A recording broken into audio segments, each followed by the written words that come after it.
Hello everyone, good evening. तो आज हम सब स्टार्ट करेंगे हड़प्पा सभ्यता। सबसे पहले हड़प्पा सभ्यता का कितनी क्लास हो गई है? लगभग 2 क्लास हो चुकी है और आज दिन कल ये चैप्टर शायद आज ही खत्म कर देंगे। ये क्लास लेने के बाद और एक क्लास ले लेंगे हड़प्पा सभ्यता का, ले लेंगे। उसके बाद आज खत्म हो जाएगा, कल से अध्याय 2 स्टार्ट हो जाएगा। अब थोड़ा एक्सप्रेस चलाना पड़ेगा, इसीलिए अब थोड़ा सा जल्दी में करेंगे। तो बिना देरी किए हुए और बिना टाइम की खपत करते हुए हम सब अपना क्लास को स्टार्ट करते हैं। हम लोग पढ़े थे क्या? पिछले कक्षा में पढ़े थे क्या मोहनजोदड़ो के बारे में? मोहनजोदड़ो का खोज, स्नानागार, अन्नागार, ये सब के बारे में हम लोग पिछले क्लास में पढ़ा।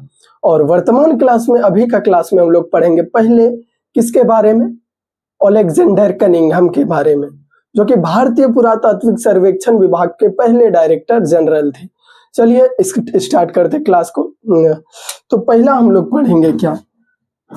पहला पॉइंट हम लोग का अलेक्जेंडर।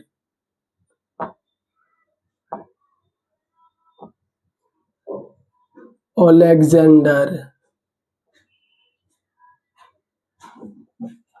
Alexander Cunningham.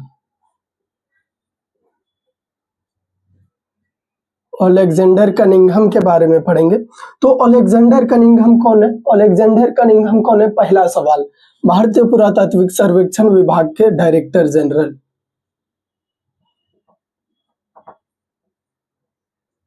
भारतीय पुरातात्विक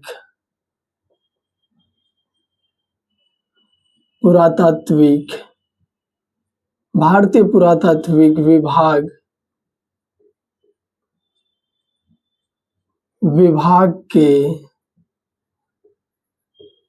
प्रथम डायरेक्टर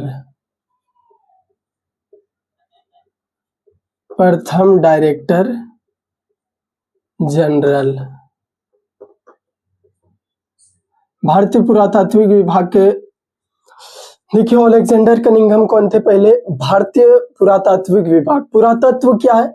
पुरातत्व एक संस्कृत भाषा का शब्द है जिसका अर्थ होता है कोई भी प्राचीन वस्तुओं का खोज करना, कोई भी स्थान से प्राचीन वस्तुओं का उत्खनन करके प्राचीन स्थानों पर, कोई भी स्थान से प्राचीन वस्तुओं को उत्खनन करके निकालना, उसका अध्ययन करना, क्या कहलाता है? पुरातत्व। उसी विभाग के, पुरातात्विक विभाग के प्रथम डायरेक्टर जनरल आपका कौन था? Alexander Cunningham. अलेक्जेंडर कनिंघम इन्होंने 1875 में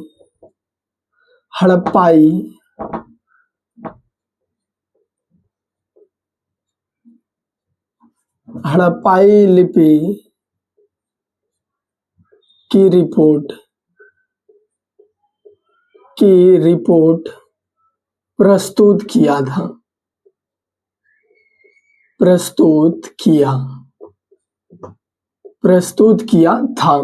सबसे पहले अलेक्जेंडर कनिंघम थे कौन मेरे भाई? अलेक्जेंडर कनिंघम भारतीय पुरातात्विक विभाग के डायरेक्टर जनरल थे, वो भी प्रथम डायरेक्टर जनरल थे। कौन? Alexander Cunningham. भारतीय पुरातात्विक विभाग के प्रथम डायरेक्टर जनरल कौन थे? क्वेश्चन पूछा जाता है, कौन थे? Alexander Cunningham. इन्होंने 1875 में हड़प्पाई लिपि पर अपनी रिपोर्ट प्रस्तुत की थी। किस लिपि पर? हड़प्पाई लिपि। लिपि क्या होता है मेरे भाई? लिपि क्या होता है? किसी भी भाषा को लिखने के लिए जिस भी चिन्ह का प्रयोग किया जाता है उसे क्या कहा जाता है? लिपि कहा जाता है। लिपि क्या होता है? किसी भी भाषा को लिखने के लिए जिस भी चिन्ह का प्रयोग किया जाता है उसे क्या कहा जाता है? लिपि कहा जाता है। लिपि किसे कहते हैं?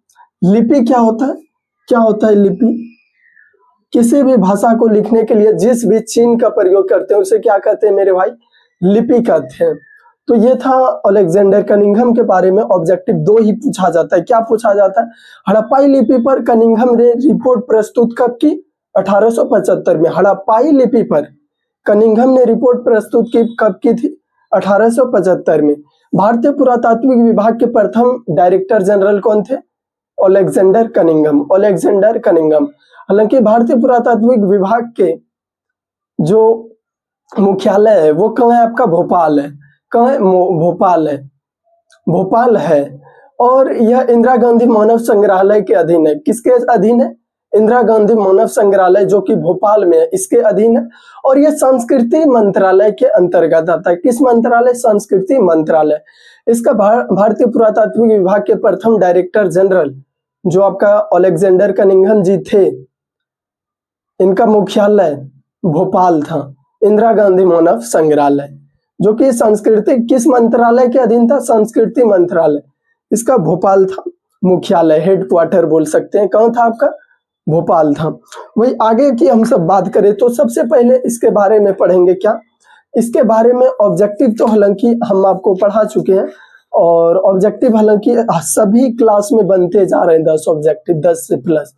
तो आज हम लोग पहले पढ़ेंगे विज्ञान और प्रौद्योगिकी। विज्ञान और प्रौद्योगिकी क्या है? सबसे पहले हड़प्पा सभ्यता आपको बताए थे। किस प्रकार की सभ्यता है? शहरी सभ्यता। हड़प्पा सभ्यता किस प्रकार की सभ्यता है? नगरीय सभ्यता। नगरीय को ही शहरी कहते हैं। नगरीय सभ्यता यानी शहरी सभ्यता थी। हड़प्पा सभ्यता नगरीय सभ्यता यानी शहरी सभ्यता। इसका क्षेत्रफल आपको बताए थे कितना था? 12,99,600 वर्ग किलोमीटर, यानी लगभग कितना था? 13 लाख वर्ग किलोमीटर। और हड़प्पा सभ्यता का 2 प्रमुख स्थल हड़प्पा और मोहनजोदड़ो है, जो कि पहला क्लास में आपको इसके बारे में पढ़ाया है। और हड़प्पा और मोहनजोदड़ो के बीच की दूरी कितनी है? 670 किलोमीटर। कितनी है मेरे भाई? 670 किलोमीटर। हड़प्पा और मोहनजोदड़ो के बीच की दूरी 670 किलोमीटर। और मोहनजोदड़ो का शाब्दिक अर्थ बताए, मृतकों का टीला। अभी बताएं पुरातत्व किस भाषा का शब्द है? संस्कृत भाषा का शब्द है। पुरातत्व किस भाषा का शब्द है? संस्कृत भाषा का शब्द है, जिसका अर्थ होता है प्राचीन वस्तुओं की खोज करना और उनका अध्ययन करना।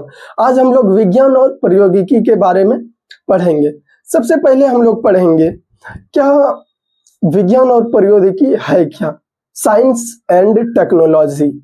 साइंस एंड टेक्नोलॉजी, विज्ञान और प्रौद्योगिकी। सबसे पहले इसमें पढ़ेंगे क्या हड़प्पा सभ्यता कैसे इतना विकसित हुआ? कैसे इतना विकसित हुआ हड़प्पा सभ्यता? हड़प्पा सभ्यता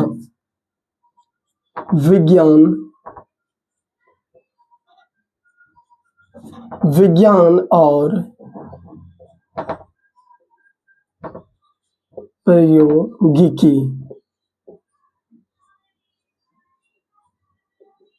विज्ञान और प्रौद्योगिकी क्या होता है मेरे भाई? देखिए हड़प्पा सभ्यता, इसी के कारण सबसे पहले हड़प्पा सभ्यता, इसका डेफिनेशन देखिए।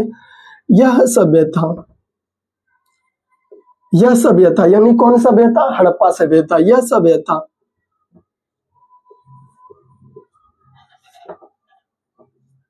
सभ्यता एक नगरीय, यह सभ्यता एक किस प्रकार की? नगरीय सभ्यता।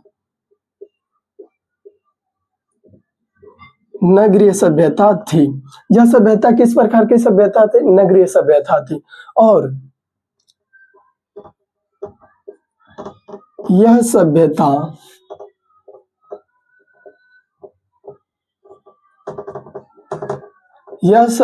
की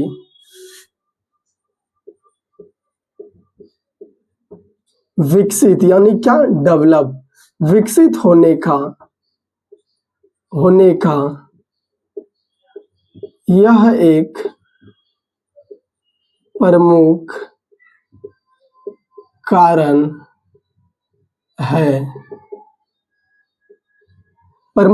है, जिसमें से पहला क्या है आपका?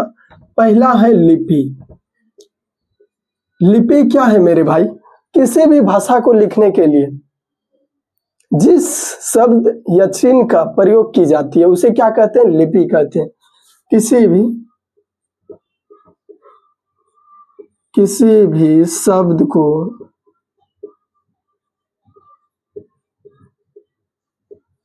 लिखने के लिए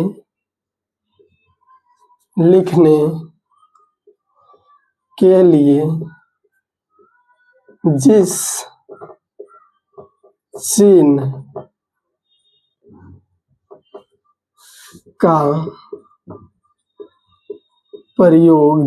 का प्रयोग की जाती है की जाती है। क्या होता है लिपि मेरे भाई? लिपि क्या होता है समझे? किसी भी शब्द को लिखने के लिए किसी भी शब्द को लिखने के लिए जिस भी चिन्ह का प्रयोग की जाती है, साफ सा शब्द में लिखना है क्या?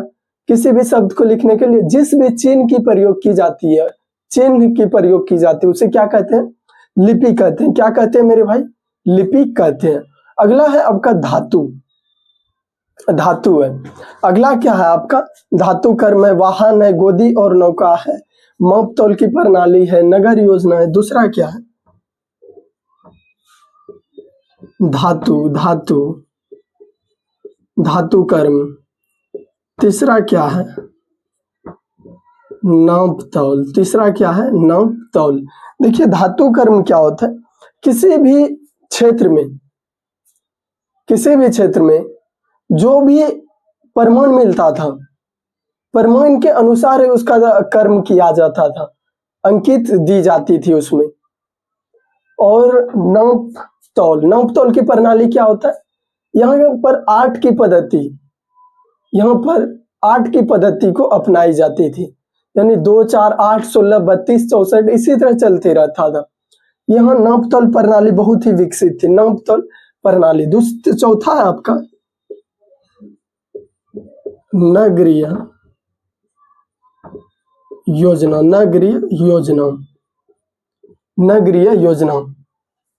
नगरीय योजना क्या है मेरे भाई? नगरीय योजना क्या है?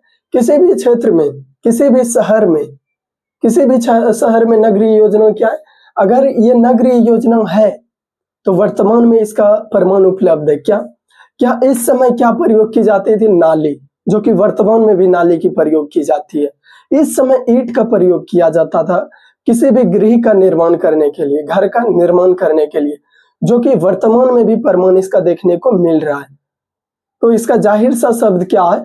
जो कि हड़प्पा सभ्यता में हुआ है, नगरीय सभ्यता में, उसका प्रमाण अभी भी उपलब्ध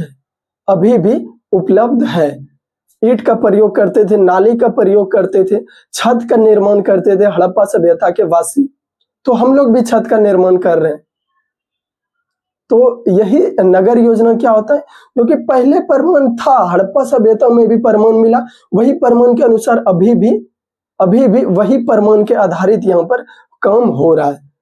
तो ये हो गया आपका नगर योजना। अगला क्या है आपका? अगला पढ़ेंगे आपका हड़प्पा सभ्यता की सीमा के बारे में। हड़प्पा सभ्यता की सीमा के बारे में। हड़प्पा सभ्यता की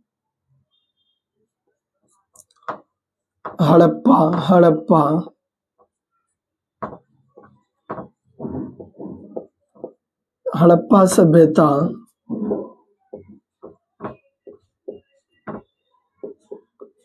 की सीमाएं। हड़प्पा सभ्यता कहां पर किस प्रकार से फैले हैं इसके बारे में। पूर्वी भाग में क्या है, पश्चिमी भाग में क्या है, उत्तरी भाग में क्या है, दक्षिणी भाग में क्या है। सबसे पहले बात है हड़प्पा सभ्यता के पूर्वी भाग।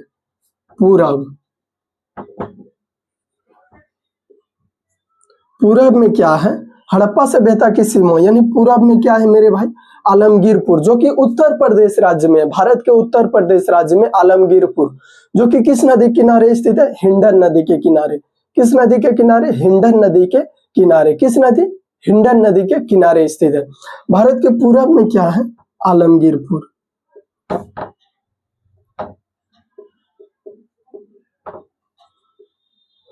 आलमगीरपुर